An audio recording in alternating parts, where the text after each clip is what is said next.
Aujourd'hui, dans cette vidéo, je voudrais te parler de mon histoire pour que tu puisses savoir comment, après des années de thérapie, j'ai pu condenser ce vécu en une méthode conçue pour ne durer que 6 mois.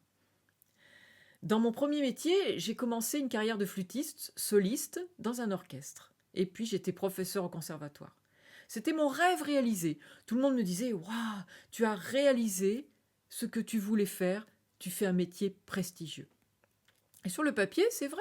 Je jouais dans de belles salles, j'avais la possibilité de montrer mon art sous des applaudissements chaleureux, mes élèves au conservatoire étaient reconnaissants. Et au bout de 4 ans, il s'est passé quelque chose à l'intérieur de mon corps. Je m'épuisais à être parfaite, à être celle qu'on attendait, toujours souriante, toujours juste, toujours en contrôle.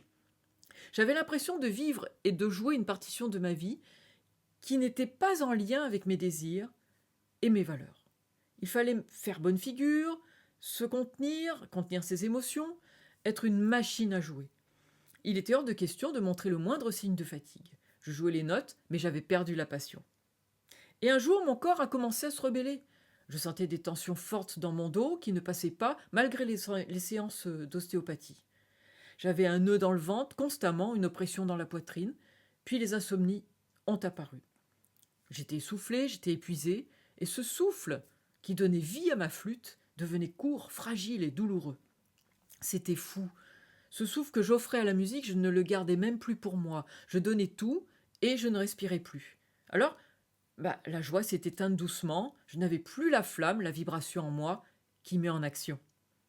Un matin, j'ai réalisé que je jouais sans rien ressentir. Les notes sortaient parfaites, précises, mais vides. Et je me suis dit: mais comment ai-je pu perdre le sens de ce que j'aime le plus? En fait, ce n'était pas moi le problème. J'avais pas quitté la musique, c'est elle qui m'avait quitté parce que je ne jouais plus depuis mon cœur, mais depuis mes peurs.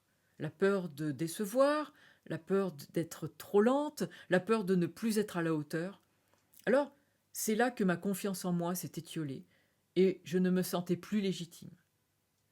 J'ai fait une pause pour écouter ce que mon corps et mon âme avaient à me dire. Mais quand le silence a été là, que la musique s'est arrêtée, tout ce que j'ai enfoui est remonté.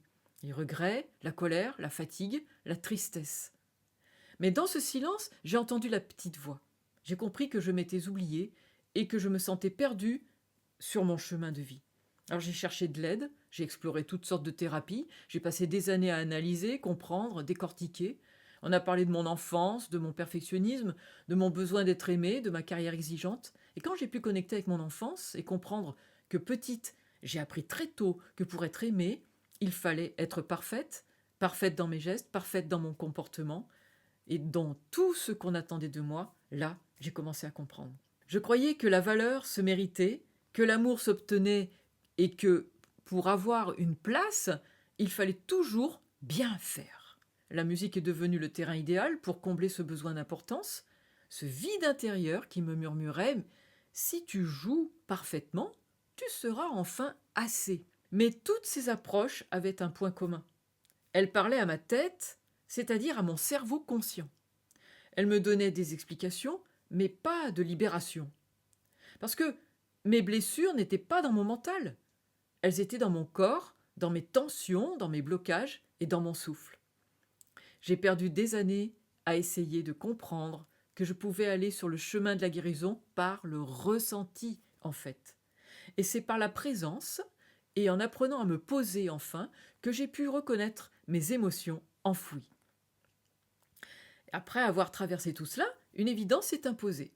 Aucune méthode existante ne permettait de relier l'esprit, le corps, l'émotion, le souffle et la joie. Alors j'ai créé la mienne, une méthode globale qui prend en compte toutes les dimensions du corps, de l'émotionnel et du psychologique. Une méthode qui parle au corps autant qu'au mental. Une méthode libératrice qui apporte la clarté, l'alignement et la reconnexion à soi-même. Ma méthode et notre méthode avec Robert est pour toutes celles et ceux qui, comme moi et comme nous, font tout pour être parfaits en cherchant à être reconnus, aimés et considérés. Alors qu'en fin de compte, il s'agit d'apprendre à s'aimer soi-même de l'intérieur. Aujourd'hui, ce que je transmets vient de mon histoire, de ma guérison et de ma vérité. J'ai compris que La vie passe aussi par mon corps. Alors aujourd'hui, peut-être que toi aussi, tu continues à jouer juste, mais tu ne vibres plus avec ce que tu fais. Tu fais ce qu'on attend de toi, tu tiens le rythme, tu brilles de l'extérieur, mais tu t'éteins de l'intérieur. Tu n'es pas obligé de suivre une partition avec laquelle tu ne vibres plus. Tu peux aussi improviser ta propre partition, celle qui est en lien avec qui tu es vraiment. C'est ce que nous allons te transmettre lors de notre conférence mardi, en te parlant de notre méthode qui va te permettre de retrouver une vision claire de ce que tu veux vraiment dans ta vie professionnelle, de retrouver ton pouvoir d'action et de découvrir que la vraie cause de ton épuisement n'est pas extérieure, elle est en toi-même. Et tout cela en seulement 6 mois. Avec cette méthode, nous avons compris qu'il ne s'agit pas forcément de changer de boulot ou de carrière pour se guérir, mais d'apprendre à savoir qui on est vraiment et ce qui nous fait nous lever le matin et qui est notre raison d'être. Aujourd'hui, ma vie professionnelle prend tout son sens.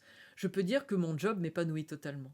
Je ressens de la joie en moi. Je ne parle même plus d'un boulot car c'est véritablement le sens de ma vie. Je me sens vivante dans tous les domaines de ma vie. Je vais être honnête avec toi, il n'existe pas une baguette magique. Le chemin n'est pas lisse, mais c'est un chemin possible lorsque tu as la bonne méthode. Je peux te dire que ça en vaut l'investissement car cela va t'apporter une joie en toi que tu ne soupçonnais plus. Alors, on se retrouve à la conférence pour une soirée pleine de révélations pour ton début de transformation.